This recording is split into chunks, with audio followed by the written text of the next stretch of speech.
Бурхны төлөө ажиллаж зарлагдах нь Бурхныг дуулууртай дагаж байгаа хэрэг. Ингэснээр Бурхны сайшаалыг хүртэж Тэнгэрийн хаанчлалд орж чадна гэсэнтэй. Гэхдээ эн чинь тойширсан буруу ойлголт санагдлаа. Тийм үү. Лингаха. Ингэж бодоход юу нь буруу санагдав? Та юу гэж ойлгож байна уу? Нэг нэгэнгүү хэлж өгөөч. Тийм шүү Лингаха. Бурхны төлөө зовж зарлагдах нь Бурхныг дуулууртай дагаж байгаа явдал биш үү? Би ч гэсэн хэд хоногийн өмнө сунаахад энэ асуудлыг дэвшүүлсэн. Ингэж бодох нь надад бас буруу санагдсан ч тодорхой тайлбарлаж чадаагүй. Лингаха, та ойлголтоо гэлээч. Тийм ээ Лингаха. Үүнийг бидэнтэй хэлэлцэлтэй. За, тэгвэл би өөрийнхөө ойлголтыг хэлье. Бид Бурханд итгэдэг учраас Бурхны төлөө орхиж зарлагдаж зовж төлөөс төлдөг. Эдгээр нь Бурханд дуулууртай мэт харагддаг ч. Орхиж зарлагддагт маань хувийн санаархал холилдоогүй гэж бид хэлж зүрхлэх үү? Паулыг бодоод үз.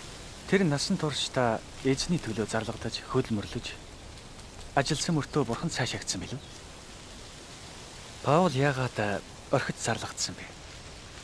Бурханд дуулууртай болохоор юу? Эсвэл зөвхт байдлын тэтмийн төлөө тэгсэн үү?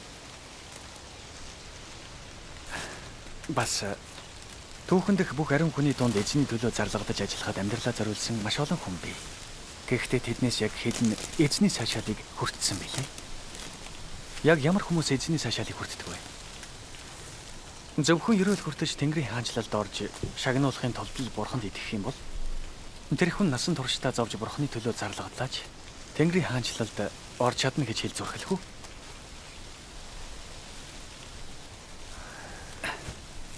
Эзэн Есүс хэлсэн нь намайг эзэн минь гэсэн бүхэн Тэнгэрийн хаанчлалд орохгүй. Харин Тэнгэрт байгаа миний эцгийн хүслийг биелүүлдэг хүн орно.